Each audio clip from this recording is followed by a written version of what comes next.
നമ്മളെ സംബന്ധിച്ചിടത്തോളം കാസർഗോഡ് തുടങ്ങി തിരുവനന്തപുരം വരെയുള്ള കൊച്ചു കേരളത്തിൽ നമുക്ക് സംബന്ധിച്ചിടത്തോളം എല്ലാ ജില്ലകളിലും സ്പോർട്സിനെ ഉത്തേജിപ്പിക്കണം എന്നുള്ളതാണ്. നമ്മളെ സംബന്ധിച്ച് ഇതൊരു സ്പോർട്സ് ഇവൻറ്റിനേക്കപ്പുറം ഇതൊരു ഫുട്ബോൾ ഇവൻ്റാണ്. അപ്പോൾ നമുക്ക് എത്തിക്കാവുന്നത്ര സ്കൂളുകളിൽ, എത്തിക്കാവുന്നത്ര ക്ലബ്ബുകളിൽ എല്ലാം നമ്മൾ ഫുട്ബോളുകൾ എത്തിക്കണം, ഫുട്ബോളുമായി ബന്ധപ്പെട്ട കാര്യങ്ങൾ ചെയ്യണം, ഇവൻറ്റുകൾ നടത്തണം എന്നുള്ളതാണ്. അത് ഗവൺമെൻറ് സഹായത്തോടു കൂടി നടത്താൻ കഴിയുമെന്നുള്ളതാണ് ഞാൻ വിചാരിക്കുന്നത്. അപ്പോൾ ഞാൻ വിചാരിക്കുന്നത് ഒരു 1,60,000-ത്തിലധികം ഫുട്ബോളുകൾ നമ്മൾ കേരളത്തിൽ വിതരണം ചെയ്യാൻ പോവുകയാണ്. കാരണം അത്രയും സ്കൂളുകളും അത്രയും ക്ലബ്ബുകളും ഇല്ല. പക്ഷേ എന്താണ്, ഇതിനോട് താല്പര്യമുള്ളവർക്ക് എല്ലാവരും കയ്യിൽ ഫുട്ബോൾ കളിക്കാൻ കഴിയണം എന്നുള്ളതാണ്. കാരണം ഇതൊരു അവരൊരു എനർജി ബൂസ്റ്റപ്പ് ആയിരിക്കണം. കാരണം ഞാനും ഇതിൻ്റെ ഭാഗമാണ് എന്നുള്ളത് തോന്നാൻ കഴിയണം കേരളത്തിലെ ജനങ്ങൾക്ക്.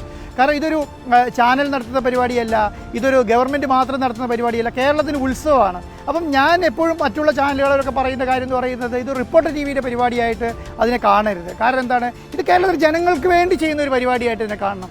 കാരണം എത്ര നാൾ ഏതൊക്കെ ചാനൽ എന്തൊക്കെയാണെന്ന് നമുക്ക് പറയാൻ കഴിയില്ല. പക്ഷേ എന്താണ്, പക്ഷേ ഒരു രാജ്യത്തിൻ്റെ എക്കണോമി വളരുക, ഒരു സ്റ്റേറ്റിൻ്റെ എക്കണോമി വളരുക എന്ന് പറയുന്നത് വലിയ മാറ്റങ്ങളായിരിക്കും ഉണ്ടാക്കുക.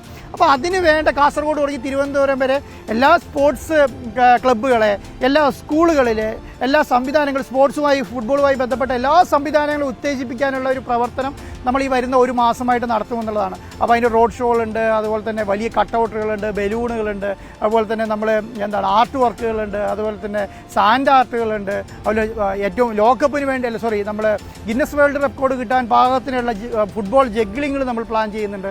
റോഡ് ഷോ നമ്മൾ പ്ലാൻ ചെയ്യുന്നു. വിദ്യാർത്ഥികളെ ഉൾപ്പെടുത്തി വിദ്യാഭ്യാസ വകുപ്പുമായി ബന്ധപ്പെട്ട് എന്തൊക്കെ ചെയ്യാൻ കഴിയുമോ അതെല്ലാം നമ്മൾ ചെയ്യാൻ പ്ലാൻ ചെയ്തിട്ടുണ്ട്.